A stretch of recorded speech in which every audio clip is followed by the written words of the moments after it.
Assalamualaikum warahmatullahi wabarakatuh. Selamat malam. Perkenalkan nama saya Nafisa Zafran Mahendra dengan NIM 1601530113. Izin Bapak, Pak Aji, saya pada malam ini akan menjelaskan tentang slide saya, yaitu manajemen proyek, yaitu studi kasus pelayanan kunjungan pada tempat kerja saya, yaitu di Lapas Kelas 1 Semarang.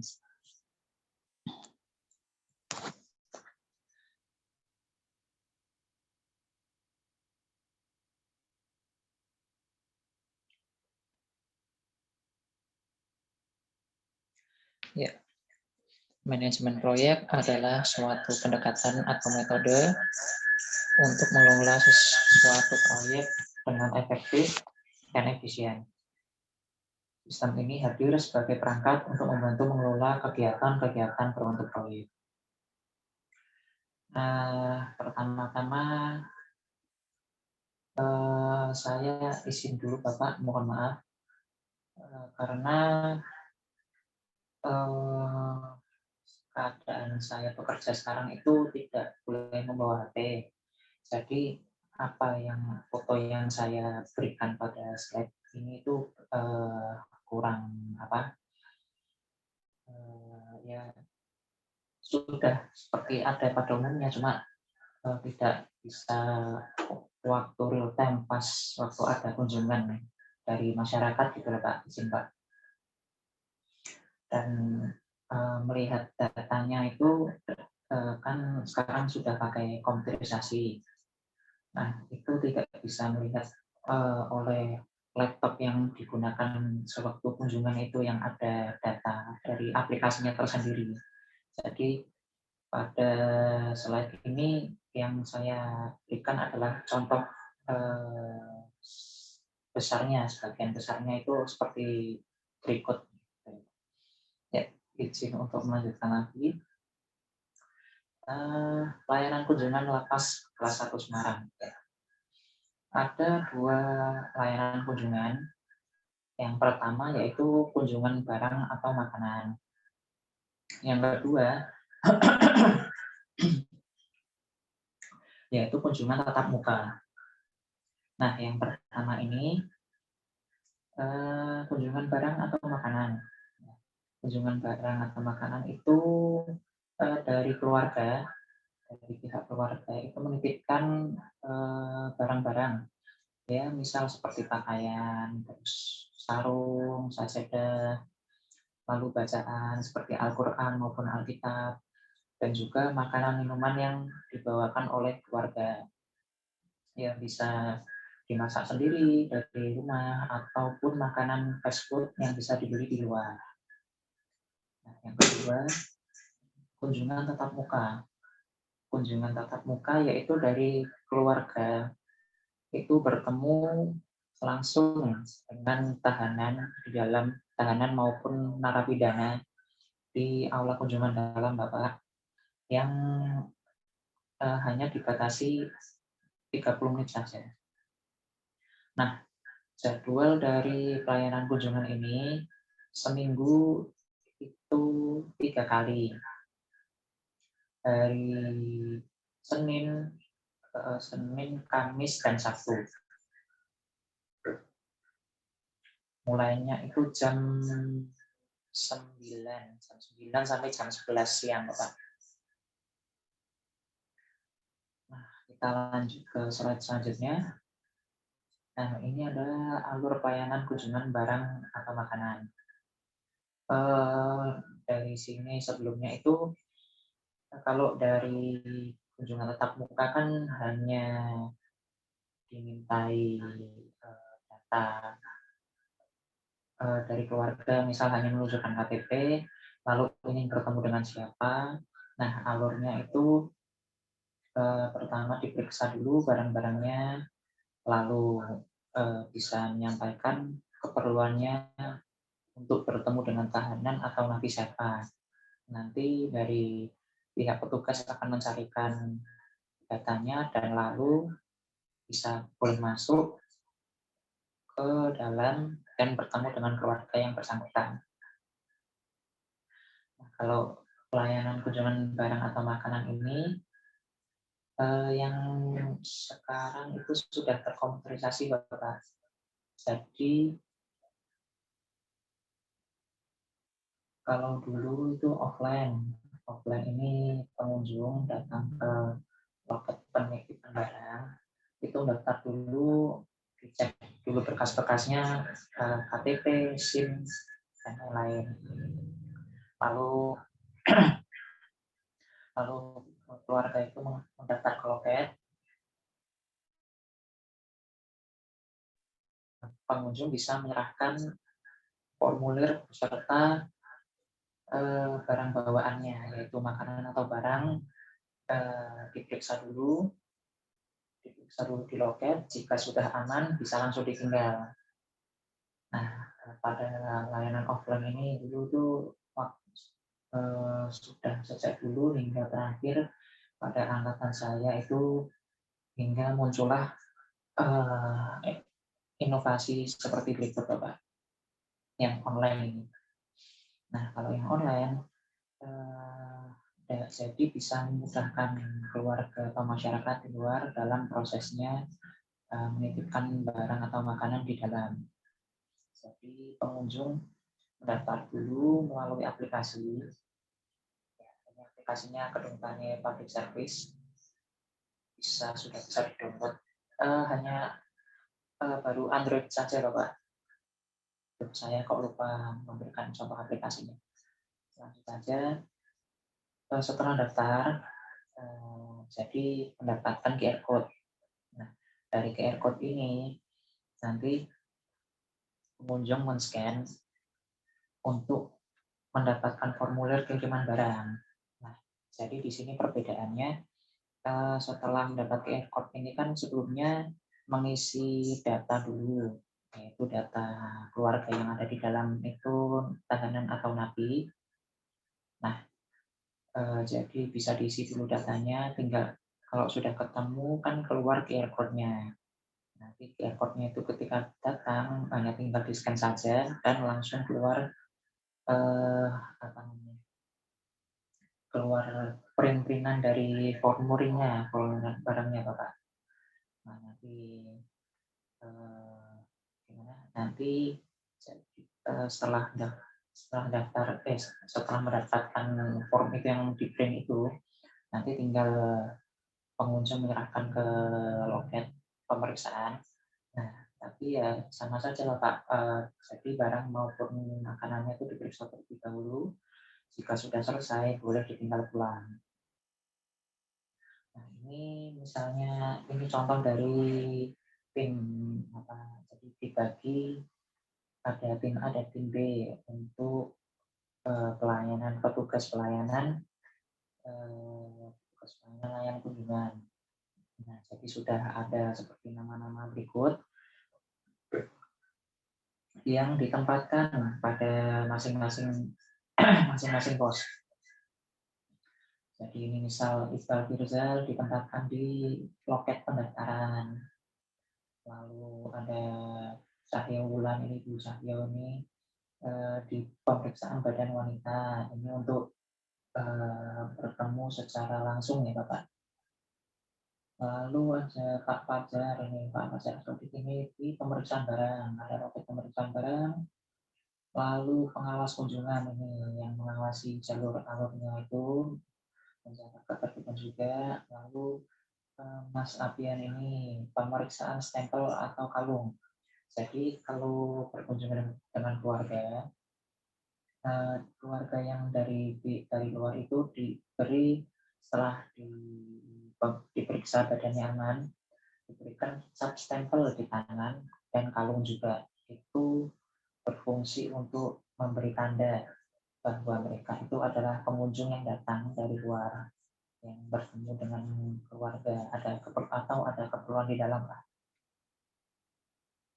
Ya, dan juga ini ada loket stempel dan loket pelayanan informasi dan pengaduan. Jika ada sesuatu yang bisa ditanyakan dengan petugas yang bersangkutan. Lalu lanjut. Nah, seperti ini Bapak, loket dari pelayanan pendaftaran pada pelayanan kunjungan lapas kelas 1 Semarang.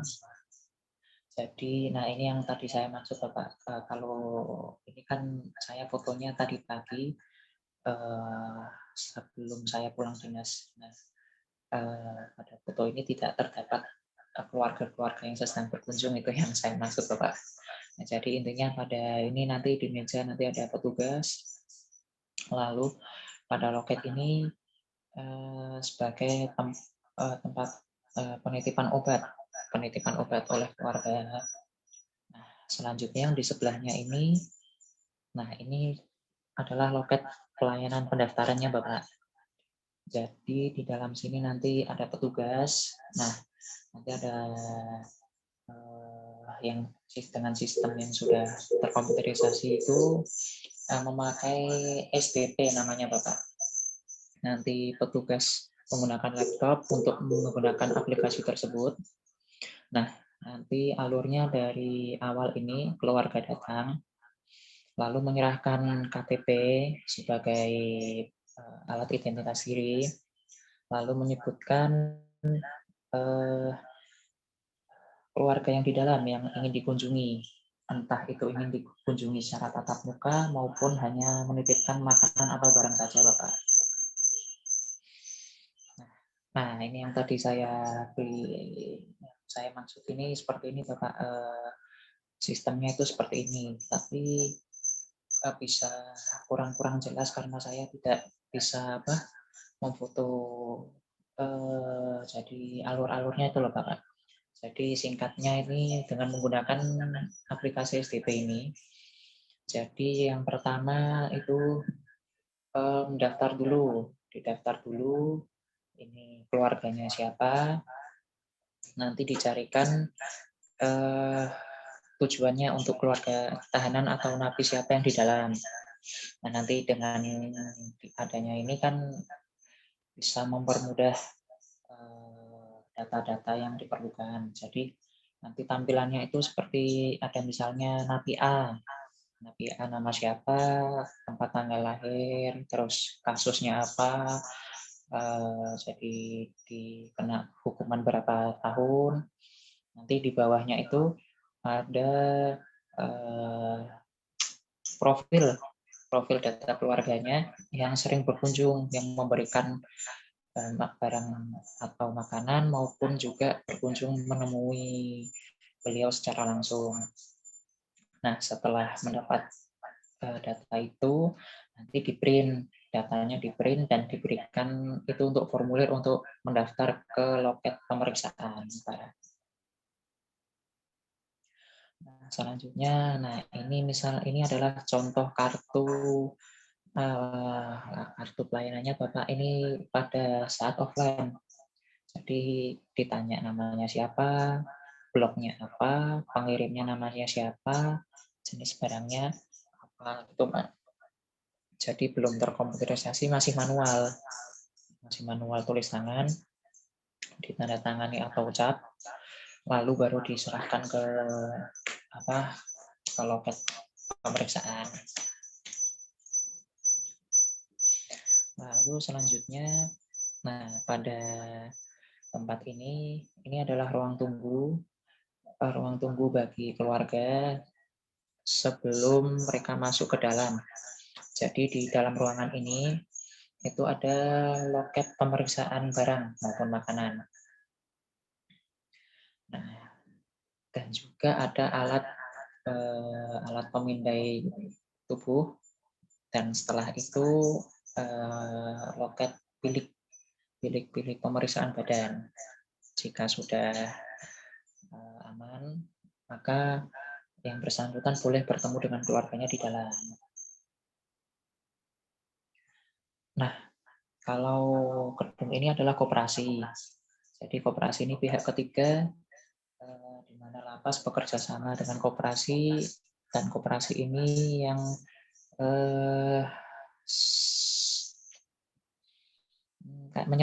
membantu menyetop barang-barang seperti mie instan, terus ada es minum, terus sabun, sampo, snack makanan ringan, ya itu ya seperti itulah, sama seperti halnya Indomaret.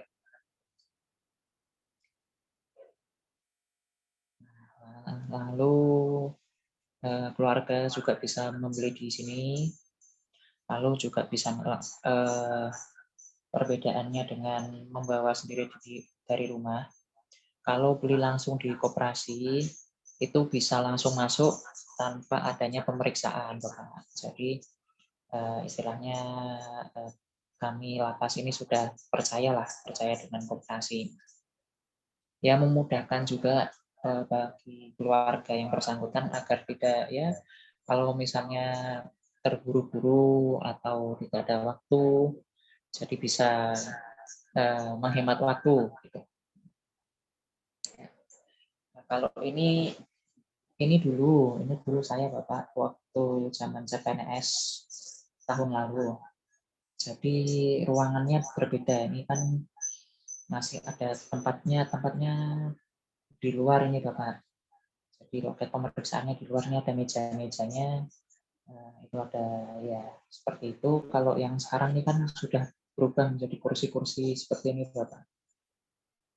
Jadi dulu waktu saya itu jadi setelah tadi mendapatkan yang pertama lapor dulu di loket pendaftaran, setelah itu mendapat formulir print-printan itu, lalu pengunjung atau keluarga menyerahkan barang bawaannya kepada loket pemeriksaan. Ini saya sedang bertugas di loket pemeriksaan. Ya, lalu diperiksa seperti ini Bapak. Jadi kayak nasi itu digeledah, terus misal ayam itu terus dipotong-potong atau bawa roti kotak itu jadi isinya dibuka gitu loh Pak. Jadi menghindari barang selundupan yang bisa dimasukkan yang oknum-oknum yang ingin menyelundupkan barangnya ke keluarga atau yang bersangkutan di dalam. Nah, kertas putih yang di atas itu, yang di sebelah nasi, nah itu adalah formulir print-printannya Bapak. Jadi tampaknya seperti itu ada sedikit foto itu hitam itu kotak itu fotonya, lalu ada tulisan-tulisan itu keterangannya itu untuk dari keluarga siapa, namanya siapa, untuk yang bersangkutan di dalam namanya siapa, blok apa, dan seperti itu Bapak. Ya, jadi sudah sekian presentasi saya mengenai layanan kunjungan pada lapas kelas 1 Semarang ini. Jadi intinya yang membedakan dulu dengan sekarang itu, kalau dulu masih manual seperti ini Bapak. Nah, kalau sekarang sudah terbantu oleh aplikasi dan juga ada loket-loket berikut yang memudahkan kami petugas juga, memudahkan keluarga juga dalam melakukan kunjungan. Nah, oh iya Pak, satu lagi kalau pada saat kunjungan kan rame gitu, rame jadi baris berbaris. Nah, perbedaan dari yang offline itu kan datang langsung, jadi antri panjang itu. Nah, kalau yang pakai aplikasi tadi, nah yang ini mendapatkan ada QR code-nya. Nah, lalu jadi datang duluan, tinggal men-scan saja Bapak di loket ini. Nanti ada di dalam itu ada scan barcode-nya. Nah, setelah scan barcode kan langsung tanpa nunggu antri itu. Jadi bisa langsung dapatkan form yang di print itu, langsung tinggal antri ke loket loket pemeriksaan ini dulu Bapak. Nah, jadi bisa menghemat sedikit waktu lah daripada untuk nunggu panas-panas nunggu baris-baris berpanjang-panjang seperti itu Bapak. Ya, jadi cukup sekian Bapak. Saya kira seperti itu. Saya memohon maaf masih banyak terdapat kekurangan dalam data yang saya sajikan. Semoga dapat bermanfaat. Terima kasih Bapak telah menonton video ini, video penjelasan saya. Pak Haji kan minta minta hanya file PPT ini saja langsung dikirimkan ke email. Namun kan yang banyaknya hanya foto-foto seperti ini, jadi saya kira saya harus tetap menjelaskan dan saya merekod melalui aplikasi Zoom ini. Nanti akan saya upload ke YouTube dan saya kirimkan ke email Bapak agar Bapak bisa menonton dan bisa memahami apa yang saya maksud dalam slide PowerPoint ini, Bapak. Ya. Terima kasih Bapak telah menerima tugas remedial saya ini. Semoga Bapak sehat selalu, lancar rezekinya, dan sehat-sehat dan jauh dari COVID-19 ini, Bapak. Sekali lagi saya berikan rasa terima kasih dan saya mohon maaf Bapak karena masih banyaknya kekurangan serta kesalahan yang saya buat, Bapak. Terima kasih Bapak. Assalamualaikum warahmatullahi wabarakatuh.